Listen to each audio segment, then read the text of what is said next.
Pour toute bénédiction que nous pouvons recevoir de Dieu, il y a toujours la part de Dieu et la part de l'homme. La faveur de Dieu est disponible pour chacun d'entre nous.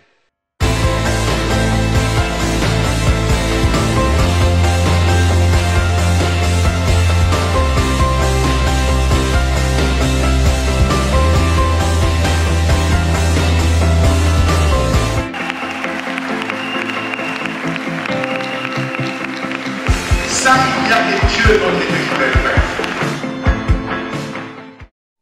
Ésaïe 6, ai-je dit, versets 8 à 9.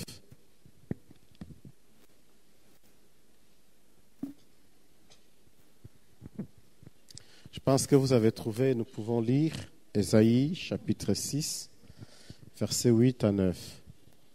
J'ai entendu la voix du Seigneur disant, « Qui enverrai-je qui marchera pour nous ?»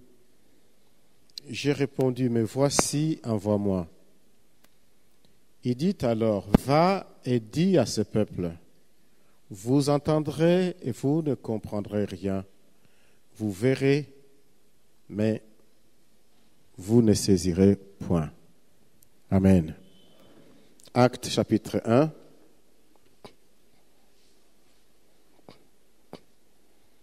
Versets 1 à 9. Actes des apôtres, là c'est le Nouveau Testament. Chapitre 1, versets 1 à 9. Oui, Acte 1, 1 à 9. Théophile, je parlais dans mon premier livre de tout ce que Jésus a commencé à faire et d'enseigner dès le commencement, jusqu'au jour où il fut enlevé au ciel, après avoir donné ses ordres par le Saint-Esprit aux apôtres qu'il avait choisis.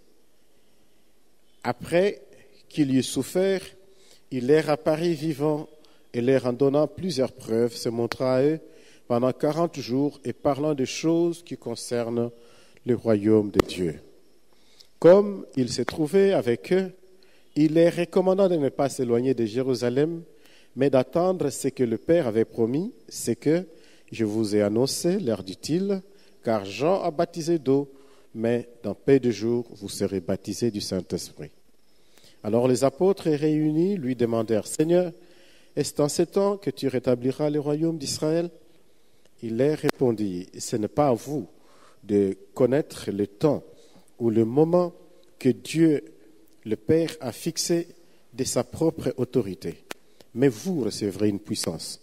Le Saint-Esprit survenant sur vous, et vous serez mes témoins à Jérusalem, dans toute la Judée, dans la Samarie et jusqu'aux extrémités de la terre. » Après avoir dit cela, il fit enlever pendant qu'il les regardait, et une nuée les déroba à leurs yeux. Amen. On peut encore s'asseoir et puis acclamer une fois de plus la parole.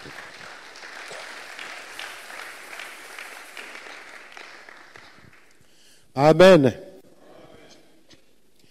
Nous avons juste une question que nous devons nous poser aujourd'hui. Allons-nous obéir ou pas à l'appel du Seigneur? Allons-nous obéir ou pas à l'appel du Seigneur? À travers l'histoire, Dieu a fait plusieurs appels à ses enfants. Il a donné plusieurs instructions pour que ceux-ci fassent sa volonté. Et comme nous parlons de ces mois d'évangélisation, nous pouvons mettre l'emphase sur le fait que Dieu a appelé plusieurs personnes pour accomplir son œuvre, pour aller et gagner les âmes à Christ.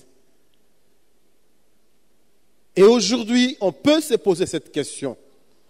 Avons-nous déjà obéi? Sommes-nous en train d'obéir?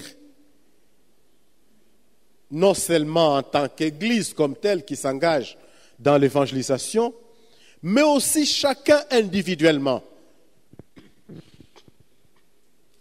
Je me demande pourquoi les religions du monde se donnent tant de peine à se faire des adeptes. Il y en a même qui sont dans le noir. Ils savent que la voie qu'ils sont en train de suivre n'est pas la voie de Dieu. Ils sont sorciers peut-être, ils sont magiciens, c'est pas dans l'occultisme.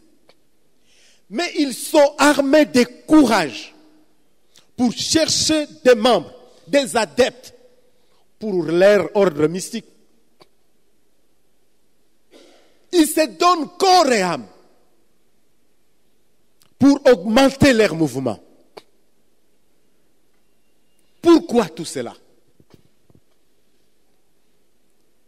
C'est parce que les gens pensent qu'ils sont en train de défendre une certaine idéologie qui est juste, que ce qu'ils font est normal.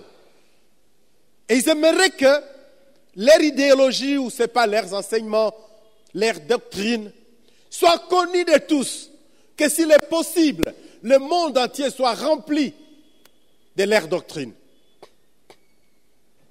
Même les sectes les plus pernicieuses ont toujours cette ambition de gagner le monde. Alléluia. Et c'est tout à fait normal que Dieu nous dise que nous puissions gagner le monde.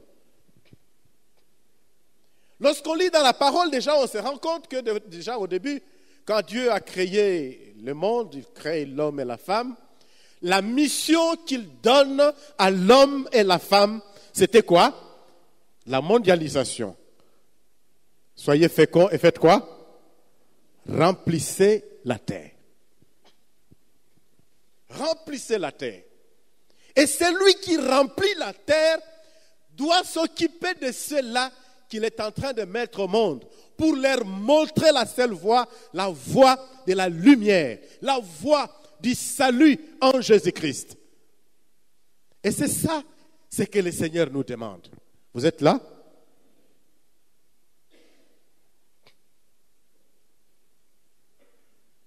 Nous avons lu dans Ésaïe la question que Dieu pose à Ésaïe.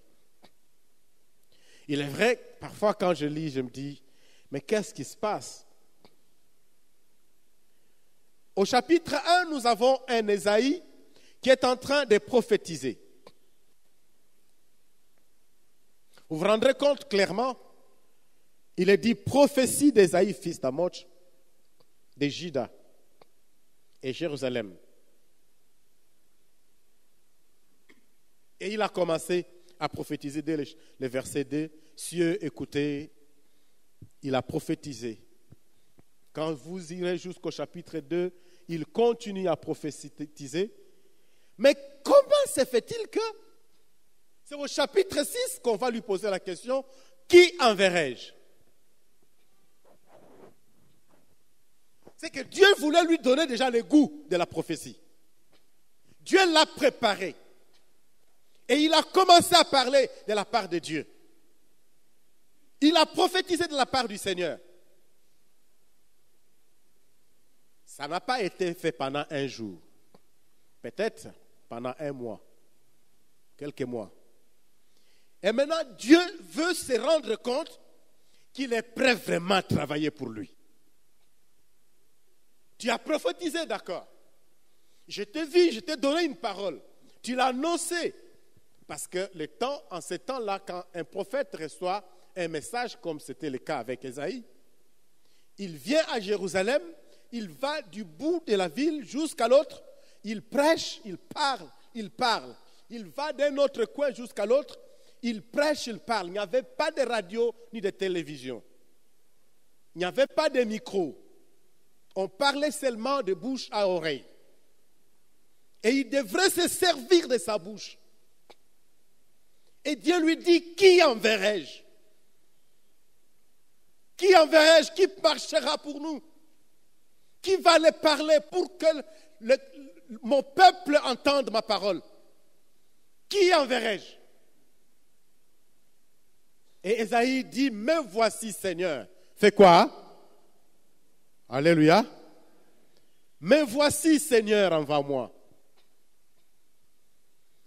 Et c'est la question que le Seigneur nous pose. Qui enverrai-je?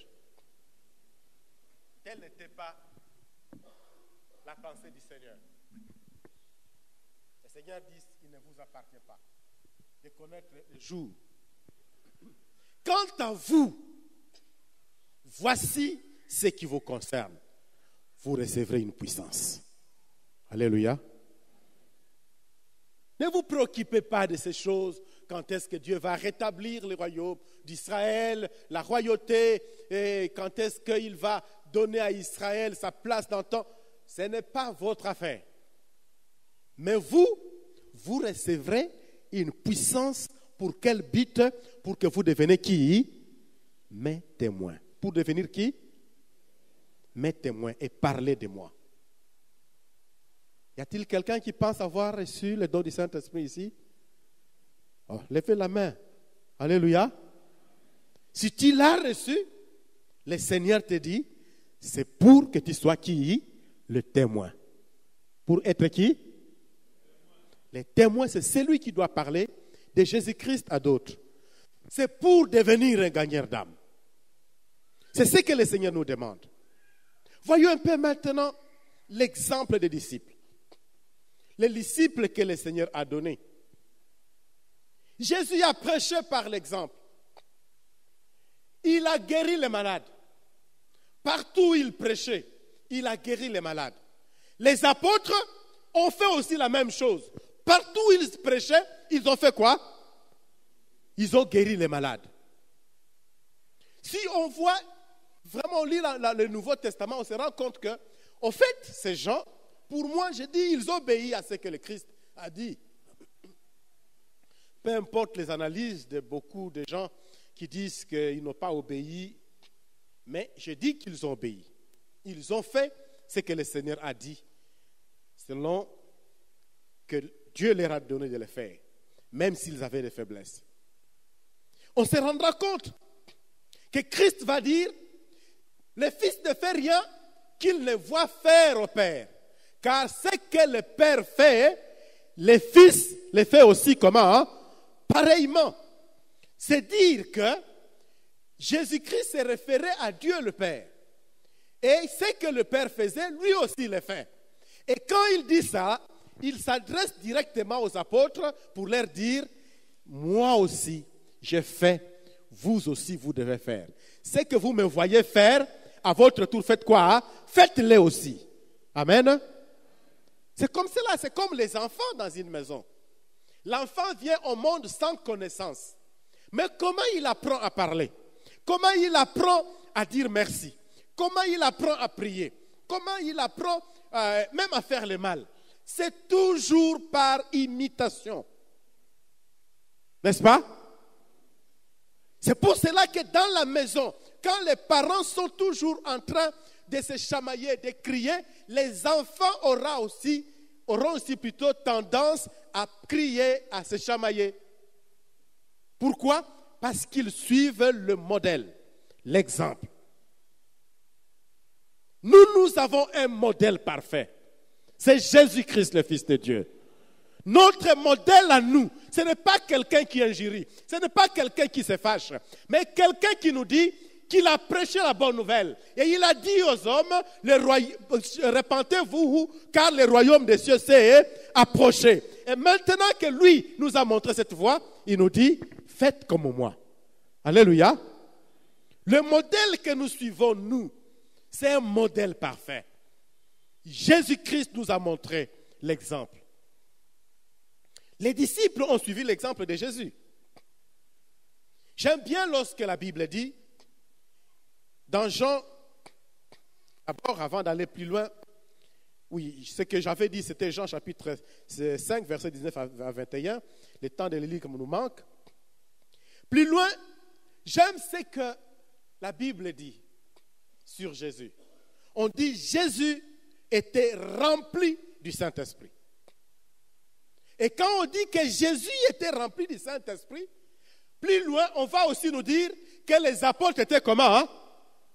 Remplis du Saint-Esprit. On va parler de Jésus en disant, il allait de lieu en lieu et il prêchait le royaume des cieux.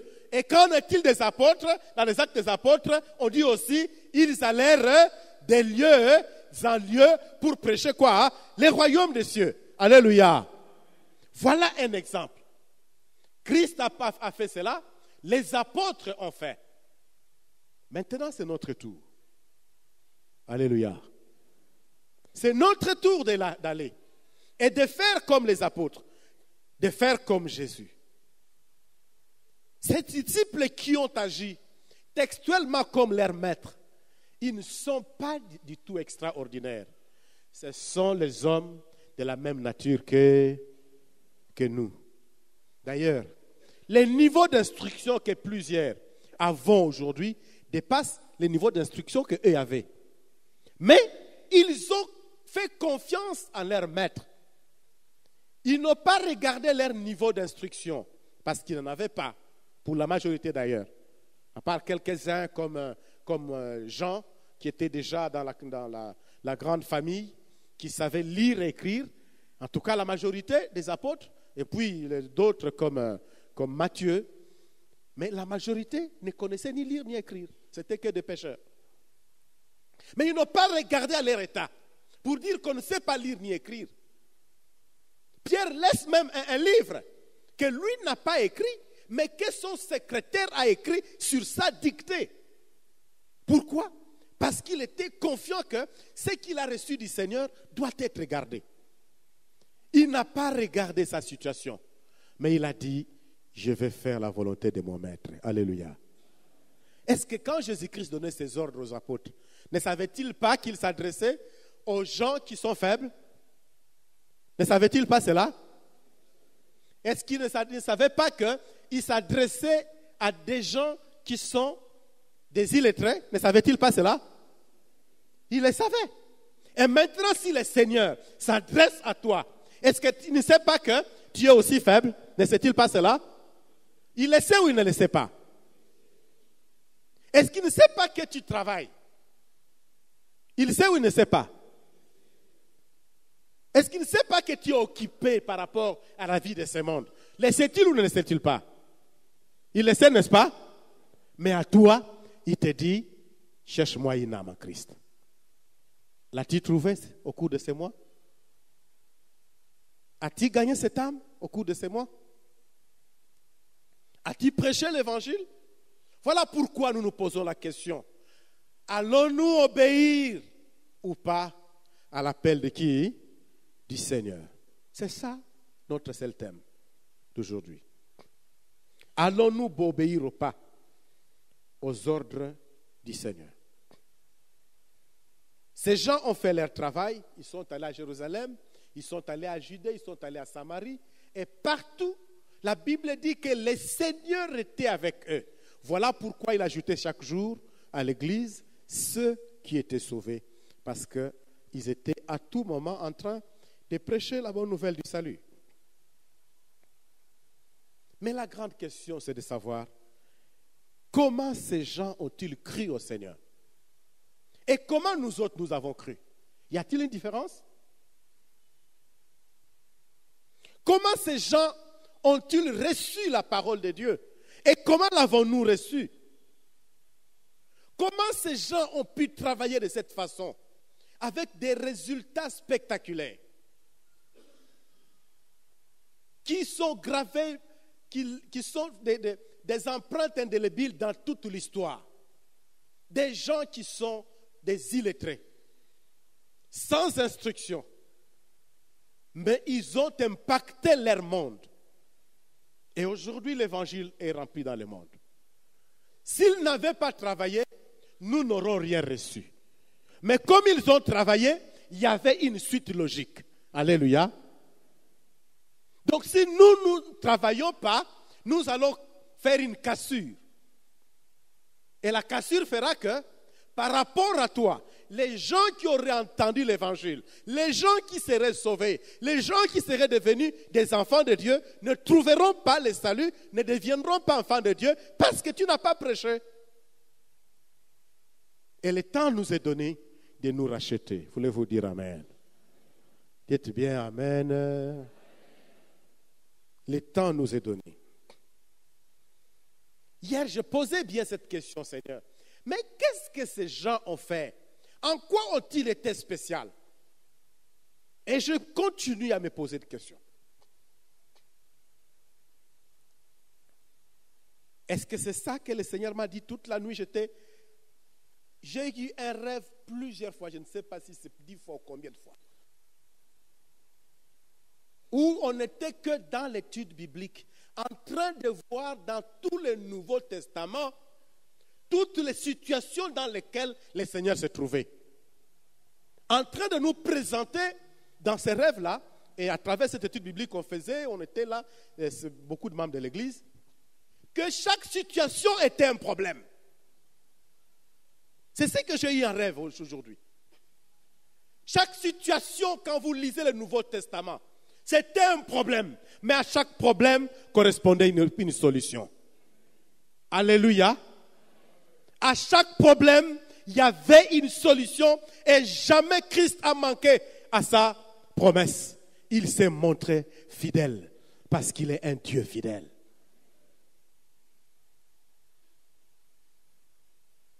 Comment ces gens ont-ils travaillé? Est-il possible que nous puissions aussi impacter notre monde avec l'évangile, notre environnement, par notre façon de vivre? Comment se fait-il que ces gens ont prêché et que ceux à qui ils prêchaient l'évangile devenaient comme eux-mêmes? Il y avait comme une onction transmissible. C'était comme des messages transmissibles, des grâces transmissibles. Ils ont reçu le Saint-Esprit. Ils parlent de la part du Seigneur. Quelqu'un, un homme comme Philippe, va à Samarie, il prêche l'évangile. Et quand il prêche l'évangile, Pierre et Jean viennent. Ils prient pour eux. Et ils reçoivent le Saint-Esprit, comme eux ont reçu. Ils arrivent à Joppé. C'est la même grâce qui est là. Pierre va prier. Les gens reçoivent le Saint-Esprit. Et Pierre dit, ils ont reçu le Saint-Esprit comme nous. Alléluia. Alléluia. Ils ont reçu le Saint-Esprit, comment? Comme nous. Alors il conclut. Faut-il empêcher qu'on donne qu'on puisse baptiser d'eau ceux-là qui ont reçu le Saint-Esprit? Non. S'ils ont reçu le Saint-Esprit, pourquoi on leur privera quoi? Le baptême d'eau. Il les a baptisés. Alléluia. Ils ont reçu le Saint-Esprit comme nous. Ma prière est que le Seigneur nous fasse une telle grâce pour que les membres de cette église, nous puissions impacter notre monde par l'évangile. Et que nous apprenions qu'un frère est allé prêcher et que là où il a prêché, il y a des gens qui ont été guéris de leur maladie.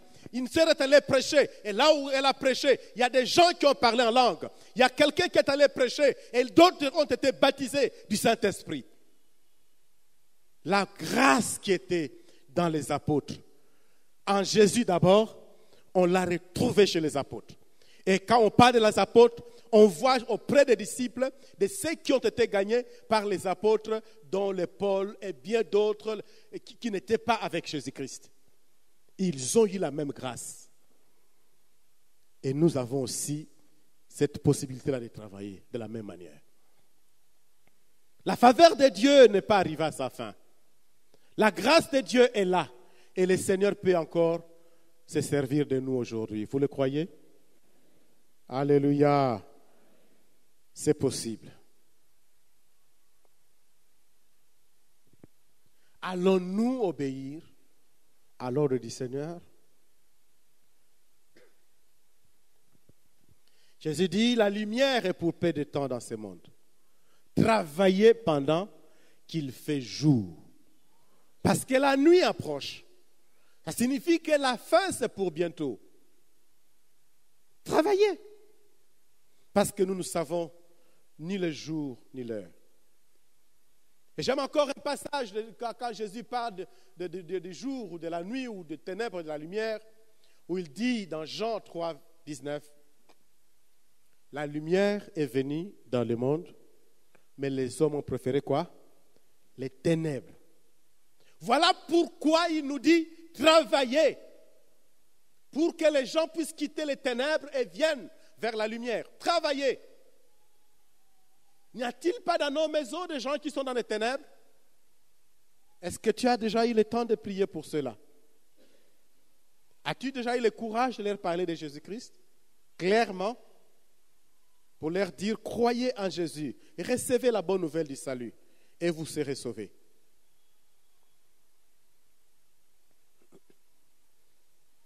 Je me pose beaucoup de questions.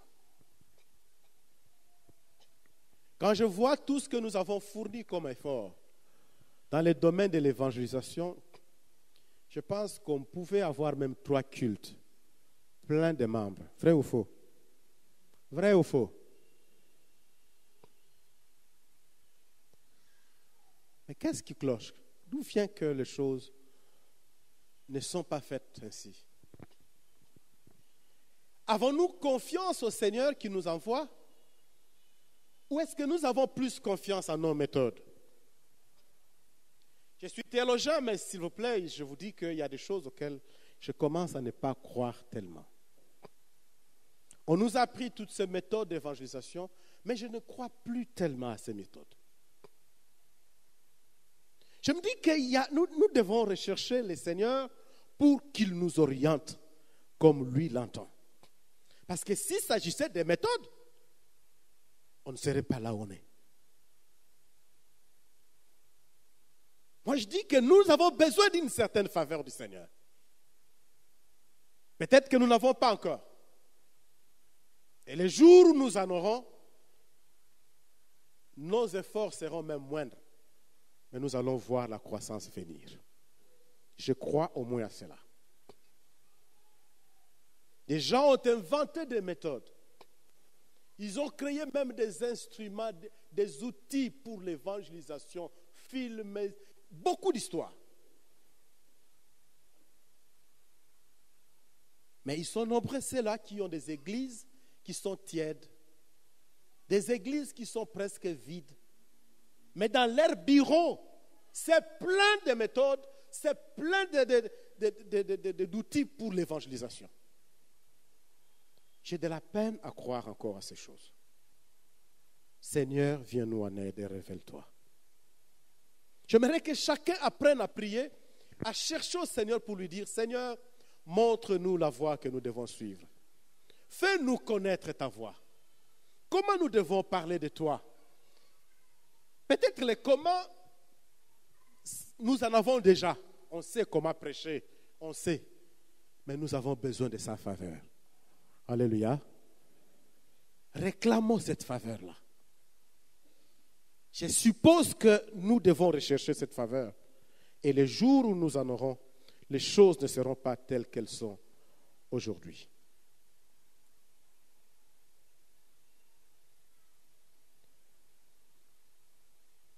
Allons-nous obéir ou non? Vas-tu obéir à l'ordre du Seigneur, oui ou non? On t'a parlé d'une âme, opération une âme en Christ, une âme pour Jésus. As-tu fait cela à ce jour, oui ou non? Je me pose encore une question, je nous pose cette question. Est-ce que nous ne sommes pas en train de faire la sourde oreille? Le Seigneur parle, mais c'est comme s'il ne parlait pas. Dans nos maisons, il arrive que les enfants se comportent comme des gens qui font la sourde oreille. Vous remarquez ça, les parents, n'est-ce pas? Vous parlez à l'enfant, il est là, mais l'enfant, c'est comme s'il n'est pas là. Il m'arrive d'envoyer un enfant, va en chambre, prends-moi par exemple les lunettes et amène-les-moi. Je suis là, je rappelle l'enfant, je te dis, va en chambre, prends-moi les lunettes. Et puis l'enfant se lève, il avance 1-2 pas, les yeux sont fixés quelque part, c'est où? À la télé. Il avance, il avance, il avance, il avance, il monte, et puis il redescend, il s'assoit, il regarde la télé. Qu'est-ce que je t'ai dit? Oui, papa. Qu'est-ce que je t'avais dit? Qu'est-ce que tu m'avais dit? Je t'avais dit, va en chambre, va prendre les lunettes. Il était monté et il est redescendu, mais vide. Est-ce que nazo kosa tote makamandengwana?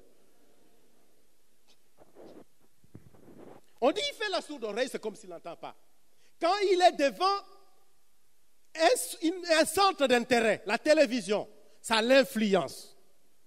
Quand il est devant une autorité, ça peut être, son autorité, c'est peut-être son ami. Hein? Son ami peut l'influencer plus que toi, papa. S'il est devant peut-être son enseignant, il peut l'influencer plus que toi, parent. L'enfant peut aussi faire la sourde oreille. La situation devient préoccupante lorsqu'il s'agit d'un fidèle, membre de l'Église, à qui son pasteur parle, mais il n'écoute pas. Quelqu'un a dit il n'y a pas un mois passé, je parlais d'une situation. Moi je dis ça. Et la personne me dit, pasteur, ce que tu dis là, c'est vraiment merveilleux. Mais pour qu'on puisse t'entendre, pour qu'on puisse entendre ce que tu dis là, il faut que ce soit un pasteur de l'extérieur qui vient prêcher ici. J'ai dit quoi?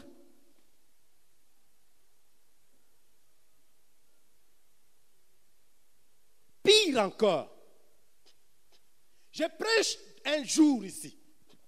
Je prêche. Même pas 3 jours. Un autre prédicateur vient. Il répète les mêmes choses.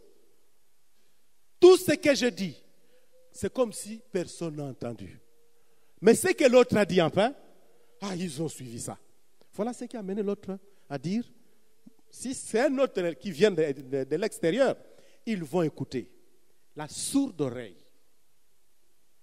C'est dangereux dans la vie. Écoutez encore. Ça devient grave lorsque Dieu te parle et que tu n'écoutes pas. Ce qu'un enfant fait avec son père, les fidèles le fait avec son pasteur et il le fait aussi avec son Dieu. La sourde oreille.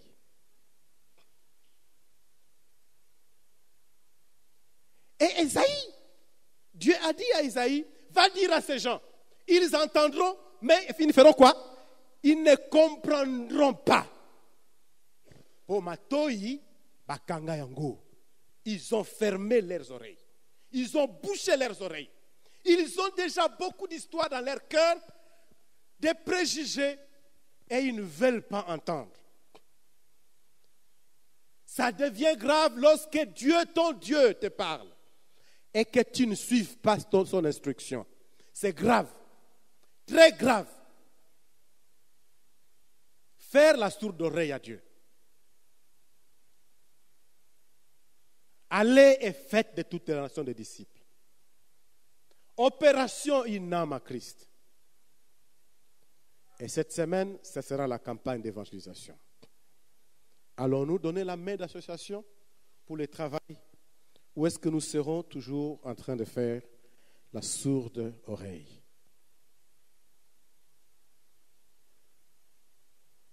À la sortie, retenez que parmi toutes les choses que vous allez retenir, nous ne devons pas faire la sourde oreille quand Dieu nous parle. Dites Amen. Il faut écouter Dieu quand il nous a parlé et retenir son message. Ne soyez pas ces gens comme Ésaïe les présente, qui ont des yeux, mais ne voient pas, qui ont une intelligence, mais ne comprennent pas, qui ont une oreille, mais n'entendent pas. Ne soyez pas comparables à ces gens.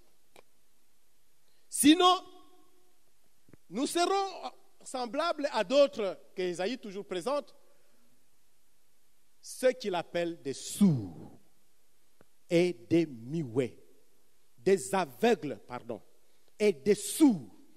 Quand tu ne vois pas, tu deviens aveugle. Quand tu n'entends pas, tu deviens sourd. Et Dieu va continuer à te parler, tu ne vas pas entendre. Si tu n'obéis pas à une instruction du Seigneur, un jour, 2 jours, tu n'obéis pas. 3 jours, tu n'obéis pas. Mais un jour, tu vas te retrouver lorsqu'il va appeler ces gens le jour de l'enlèvement, tu ne vas pas aussi entendre sa voix. Pourquoi? Habitué à ne pas entendre.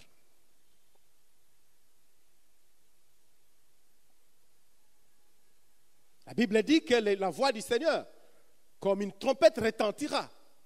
Et les morts en Christ feront quoi? Ressusciteront. Mais si les morts en Christ ressuscitent, parce que le Seigneur aura parlé, il sera la même chose. Les morts ressuscitent et maintenant ils s'assemblent avec les vivants et après Dieu parlera encore pour que les autres. Mais si tu n'es pas habitué à entendre la voix du Seigneur, à lui obéir, tu vas rater même l'enlèvement. Bon, la grande vérité, c'est que l'enlèvement ne sera pas lié à un quelconque mouvement ou une volonté humaine. Mais c'est plus la volonté de Dieu lui-même qui te dit, c'est toi. Et puis tu pars. Mais si tu es habitué à désobéir, à la dernière minute, Dieu va te retrouver dans la désobéissance. Et ça ne sera pas une bonne chose devant le Seigneur. Alléluia. Pour finir, le Seigneur nous parle du Saint-Esprit. Actes chapitre 1, verset 8. À vous, il vous est donné d'attendre. Vous recevrez une puissance quand le Saint-Esprit descendra sur vous et vous serez mes témoins pour aller gagner les âmes à Jérusalem, à Judée et jusqu'au-delà. Pourquoi il dit ça? Retenez bien. Ce sont des gens qui se posaient des questions, qui avaient des préoccupations. C'était des gens sans instruction. C'était des gens qui devraient faire face à la persécution. La persécution ici est venue. Juste après l'ascension de Jésus, la persécution est venue. Mais Christ dit, vous recevrez quoi? Une puissance. Nous pouvons le dire autrement. Vous recevrez une force. C'est acceptable, n'est-ce pas? Alléluia. Vous recevrez une force. Vous recevrez un courage exceptionnel quand le Saint-Esprit viendra. Vous deviendrez audacieux quand le Saint-Esprit viendra. Vous serez de vrais hommes intrépides, c'est-à-dire d'un courage exemplaire. Vous n'allez pas reculer devant les dangers. Vous n'allez pas vous dire, je suis embarrassé des affaires de la vie et je ne sais pas prêcher. Mais quand le Saint-Esprit viendra, vous serez courageux, vous serez fort, vous serez disponible pour aller et parler de moi. Alléluia. Donc le Saint-Esprit nous dispose, en dépit de nos occupations. Le Saint-Esprit nous dispose en dépit de nos faiblesses. Il nous arme de force malgré nos faiblesses. Il nous rend courageux, même si de nature nous sommes timides. Il nous rend courageux et zélés pour l'annonce de la bonne nouvelle. Voilà pourquoi nous avons besoin de lui. Et avons la nécessité d'être tellement en communion avec lui que nous puissions recevoir l'aide qui vient de lui pour l'annonce de la bonne nouvelle. Car sans lui, personne ne peut oser parler de Dieu. Personne ne peut se montrer assez fort ou persévérant pour annoncer l'évangile de la vérité. Jésus avait prouvé cela. La Bible même parle de Jésus lui-même. Et il dit, je l'avais dit au début du message, Luc chapitre 4, verset 1. Si on peut le lire. Luc chapitre 4, verset 1. On parle de Jésus, lui qui est le Fils de Dieu, notre Sauveur. Mais on dit, Jésus, on peut lire, Jésus est comment? Hein? Disons encore, Jésus, comment? Revint de qui? De quoi? De Jourdain. Et il fut conduit par qui? Par le Saint-Esprit au désert. Ok. Ça, c'est ce verset. Allons maintenant au verset 14. Le verset 14. Nous allons voir ce que ça nous indique. Jésus est comment? de la puissance de l'Esprit. Et étant revêtu de la puissance du Saint-Esprit, il est retourné où c'est? En Galilée. Et sa renommée s'est répandue dans tous les pays d'alentour. Il y a des gens qui ont honte, d'autres qui ont peur.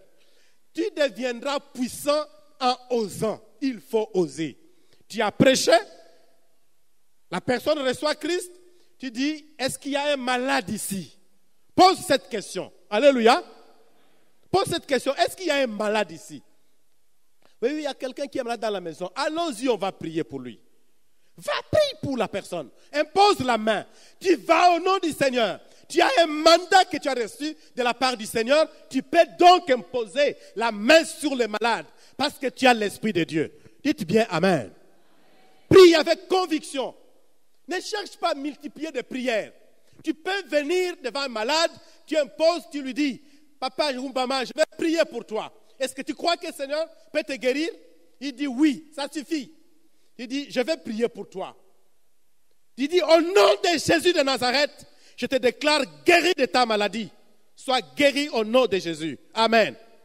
C'est la prière, ça suffit. Et laisse les résultats à Dieu. Alléluia. Alléluia. Nous avons fait ça. On a vu les gens guérir. Donc toi aussi tu peux le faire. Tu verras les gens guérir. Cela est vrai. Ça va se faire. Chers frères, si le Seigneur nous a donné le Saint-Esprit, c'est pour que nous puissions surmonter les difficultés de la vie. C'est pour que nous soyons disposés partout où nous sommes. C'est pour que nous puissions surmonter nos propres faiblesses. C'est pour que nous soyons en mesure de comprendre que l'obligation nous est imposée de parler de Jésus comme Paul disait, malheur à moi si je ne fais pas quoi, hein? Si je ne prêche pas l'évangile, malheur à moi.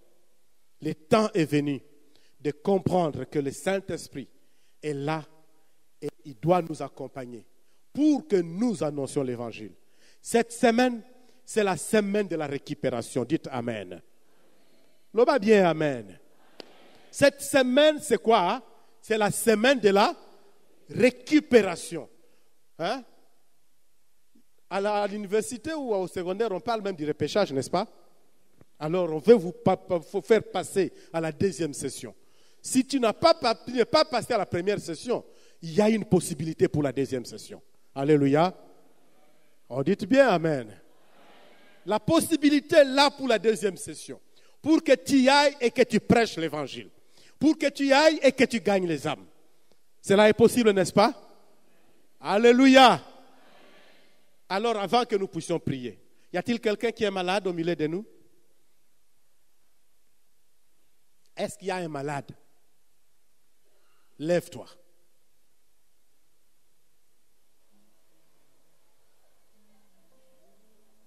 Est-ce qu'il y a des malades ici? Levez-vous.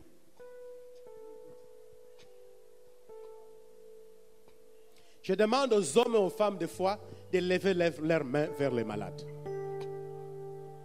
Aux hommes et aux femmes de foi, levez les mains vers les malades. Aux disciples de Jésus, de lever les mains vers les malades. Alors déclarez leur guérison maintenant.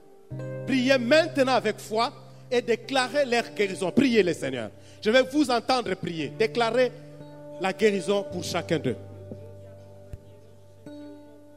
Ndeko bonde la so ganga ganga.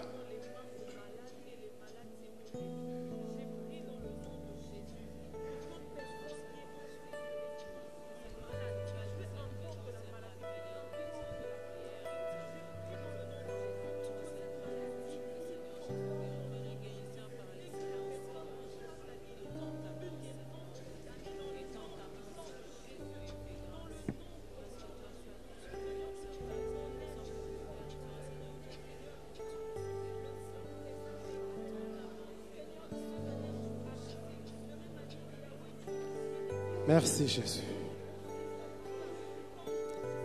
Merci Jésus.